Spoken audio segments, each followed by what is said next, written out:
di sini kelompok 14 akan membuat video pembelajaran tentang tema memahami penilaian kinerja Bank Syariah dengan dosen pengampu Bapak Fauzi Zainal Haji, SEMS EICHRA. Sebelumnya perkenalkan, nama saya Faiz Jailani dengan nomor NIM 2024 121064.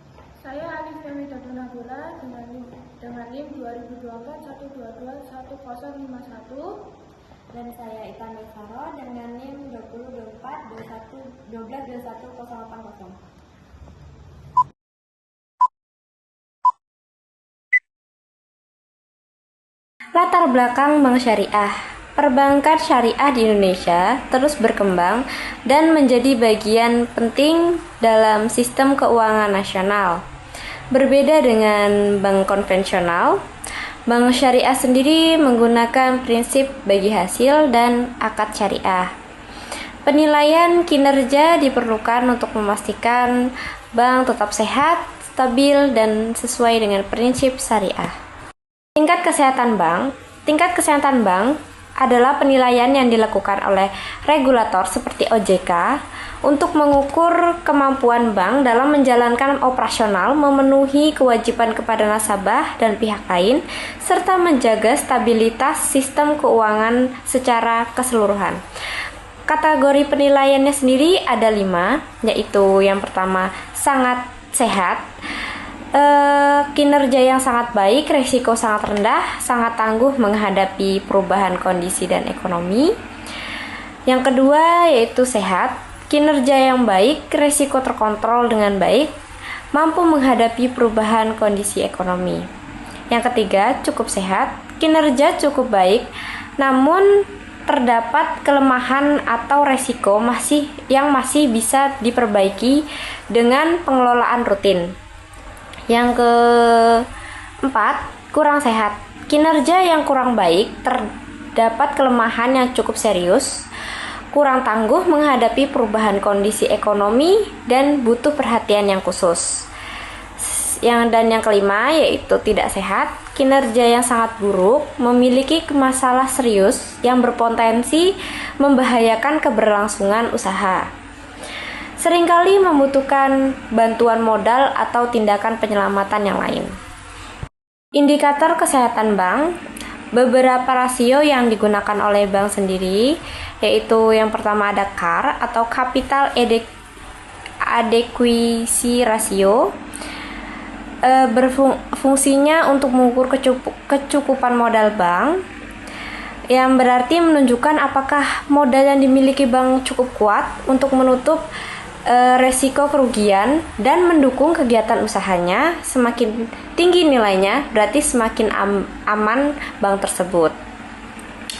Yang kedua, ada NPV dan NPV atau NPL, yang berfungsi untuk mengukur pembiayaan atau kredit yang bermasalah, yang berarti NPL non-performing loan untuk bank konvensional, sedangkan NPV non-performing financing untuk bank syariah. Menunjukkan persentase pinjaman atau pembiayaan yang sulit ditagih atau macet. Semakin rendah nilainya, berarti semakin baik kualitas penyaluran dananya. Yang ketiga yaitu ada ROA atau Return on Asset. Fungsinya untuk mengukur kemampuan menghasilkan laba, yang berarti menunjukkan seberapa efisien sih bank menggunakan aset atau harta yang dimilikinya untuk menghasilkan keuntungan. Semakin tinggi nilainya, berarti semakin besar kemampuan bank tersebut untuk mendapatkan keuntungan. Dan yang terakhir ada likuiditas, berfungsi untuk mengukur kemampuan memenuhi kewajiban jangka pendek, yang berarti untuk menunjukkan apakah bank memiliki cukup uang tunai atau aset yang bisa dicairkan dengan cepat untuk membayar kewajiban seperti saat nasabah menarik tabungan. Metode Kemmels dibagi menjadi 3. Yang pertama itu kapital atau permodalan.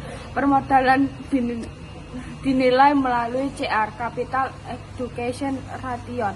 Semakin tinggi CR, semakin kuat bank dalam menyerap risiko kerugian. Modal yang cukup untuk memungkinkan bank melakukan ekspansi pembiayaan. Yang kedua, aset quality, kualitas aset. Kualitas aset dinilai melalui NPF non-performing financial. NPF tinggi menunjukkan banyak pembiayaan bermasalah. NPF rendah menunjukkan manajemen risiko berjalan dengan baik. Yang ketiga, manajemen menilai kualitas pengelolaan bank, termasuk yang pertama, kelola perusahaan GCG, yang kedua, sistem pengendalian internal, yang ketiga, manajemen risiko, yang keempat, kepatuhan terhadap prinsip syariah. Bank syariah juga diawasi Dewan Pengawasan Syariah. Metode KEMOS dibagi menjadi 3. Yang pertama, risk atau reliabilitas, menilai kemampuan bank menghasilkan laba indikator utama.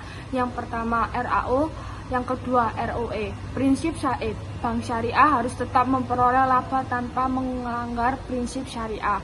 Yang kedua, liquidity, mengukur kemampuan bank memenuhi penarikan dana nasabah. Indikator syariah, FDR, Financial to Deposit Ratio. FDR yang ideal menunjukkan bank produktif tetap aman. Dan yang ketiga atau yang terakhir yaitu to market risk, kemampuan bank dalam menghadapi perubahan kondisi pasar yang dapat mengurangi kinerja dan keuangan bank. Yang terakhir yaitu metode RBBR atau REC, pendekatan berbasis resiko. Yang pertama, risk profile. Yang kedua, good corporate governance. Yang ketiga, earnings. Yang keempat, capital, lebih menekankan pada manajemen risiko secara menyeluruh.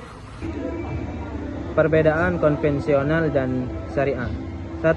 Sistem operasional, yaitu bank konvensional, yaitu menggunakan sistem bunga dalam penghimpunan dan penyaluran dana. Dan untuk yang kedua, bank syariah itu menggunakan prinsip bagi hasil jual beli dan akad syariah. Dan yang untuk kedua, indikator keuangan konvensional kayak NPL, LDR dan NIM. Yang untuk syariah NPF, FDR, NOM. Regulasi dan BMPK. Batas maksimum pemberian kredit atau pembayaran itu ada 3. 1. Pihak terkait itu mendapat 10% dari modal. Untuk yang kedua, 1 debitur 20% dari modal. Dan yang untuk ketiga, 1 grup 25% itu dari modal. Untuk tujuannya itu untuk mencegah konsentrasi resiko. Jadi kesimpulannya, bank konvensional dan bank syariah sama-sama berperan sebagai lembaga intermediasi yang menghimpun dan menyalurkan dana kepada masyarakat. Keduanya dinilai tingkat kesehatannya dengan pendekatan berbasis risiko oleh otoritas jasa keuangan atau OJK melalui aspek risiko, tata kelola, rentabilitas, dan permodalan.